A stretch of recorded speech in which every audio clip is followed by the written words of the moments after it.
our lead to consultation rate skyrocketed to 72%. And we added over 1 million in cash pay revenue to our bottom line by obsessing over this pipeline. What happens when someone inquires? Welcome to Success Confidentials.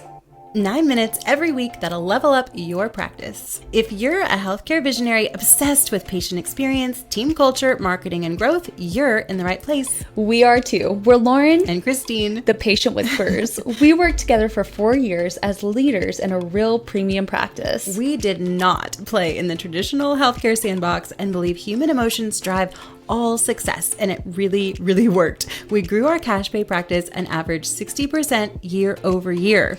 And on social media, we grew our followers from 1,000 to 14,000 in just 2 years, generating millions in annual revenue from social media alone. So now we're out here sharing what made us wildly successful so you can be too. Let's have some fun. Let's dive in. Availability is everything when it comes to new inquiries. We just released our pipeline guide, which is what happens after someone inquires in your practice to turn that inquiry into a patient. And today we just want to talk about that one aspect of availability. Is someone available to answer my questions if I call your practice and I need more information before I schedule? And if not, is someone from our practice calling back as soon as possible? Yeah. Of course, our goal is 5 minutes, but we know sometimes that is so hard in a busy practice.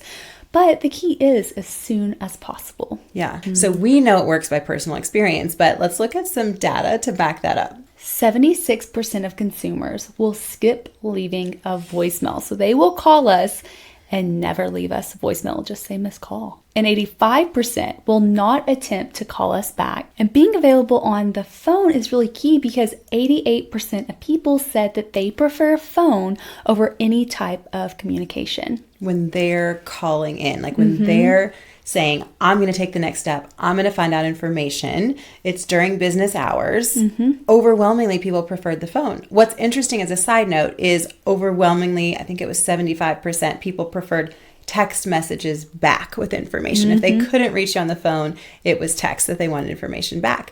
So you can see that people, when they're looking for information, they want to talk to someone and they want to talk to someone right away. Our attention spans are short. 30 to 50% of the business is going to go to the business that calls them back or is available first. So that's huge. As we mentioned before, we know this from personal experience. Our lead to consultation rate skyrocketed to 72%. And we added over 1 million in cash pay revenue to our bottom line by obsessing over this pipeline. What happens when someone inquires with our practice to turn them into a patient. And coming from my role in practice, thinking about all that we did to get the phone to ring or the form to be filled out, all of the ads or social media content or community outreach that we spent time and money and a hard effort on to get the phones to ring, and to think that, oh my gosh, because someone else answered the phone, another practice answered their phone when the person called and we didn't, they ended up going to another practice because we weren't available. It does, because of all the time and effort you're putting in. We say this all the time. A lot of times practices want more leads. Most of the time, it's not necessarily more leads that they need. It is to actually be available and service the leads that are already coming in, nurture that interest. So if we look at an example, say you're spending $100 per lead, which if you are, fantastic. That's a really great ad spend depending on your product or service. But for most premium cash pay procedures, that's pretty good. So if you're spending $100 to get a lead and maybe your consultation rate is 55% of these people who call or inquire turn into a consultation. That means if you're getting like 220 leads in a month, that's about 100 leads that are going cold every month. That means you're spending over $10,000 a month on leads that are just going cold, that are not converting into patients in your practice. That's a lot of money that you're just throwing into the wind, which was not something that we wanted to do when we were in practice. We did not have just an endless marketing budget to be like, 10 grand, who cares? We tried.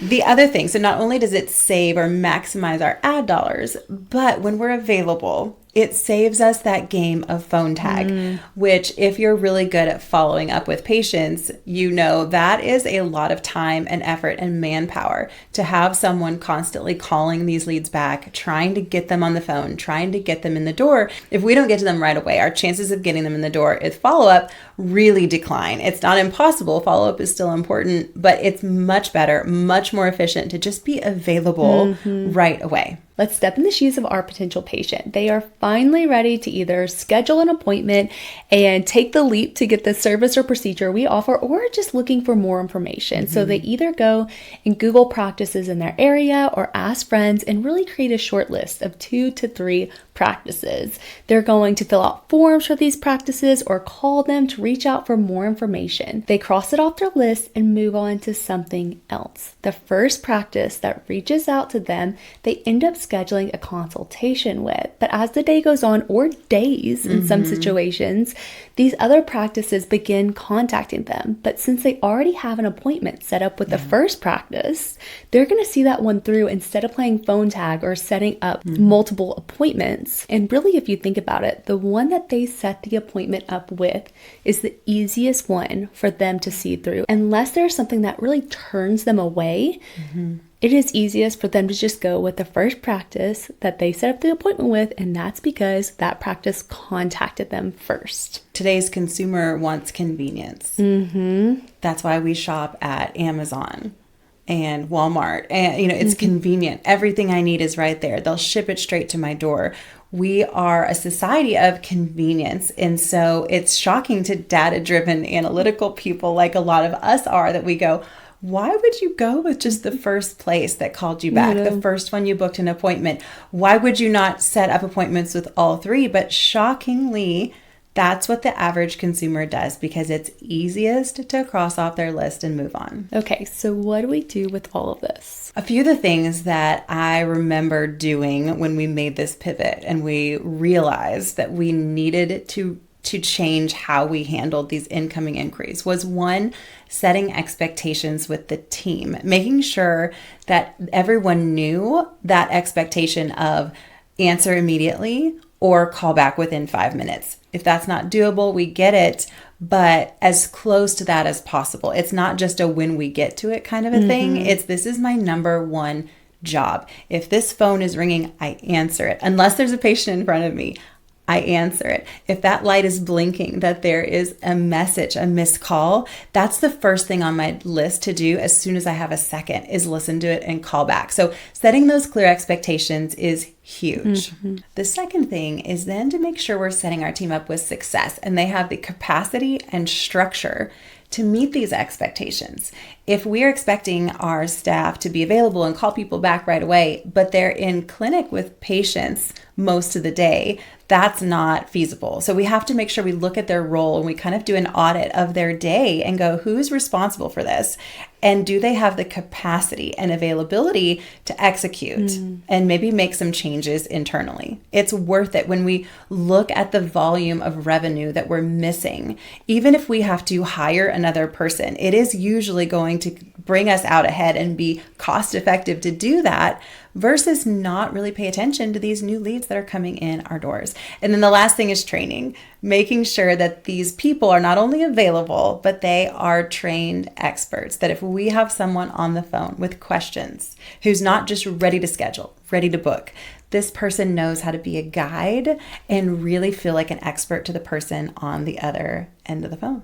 As we mentioned at the beginning, we just released our pipeline guide that has everything, our whole system for what should happen after inquiry. We also have team training solutions for phone and soft skills. If we can help you with anything related to today's topic, use the link to schedule a free 30-minute synergy session just for new practices.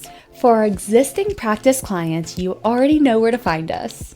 Now we want to hear from you. What resonated? What other topics are hot for you right now? We want to know all about it in the comments. We're just a comment away, so if you have any questions, we personally respond to all comments and DMs. If you're not subscribed yet, make it easy on yourself to see new episodes and reference topics that are helpful by hitting the subscribe button.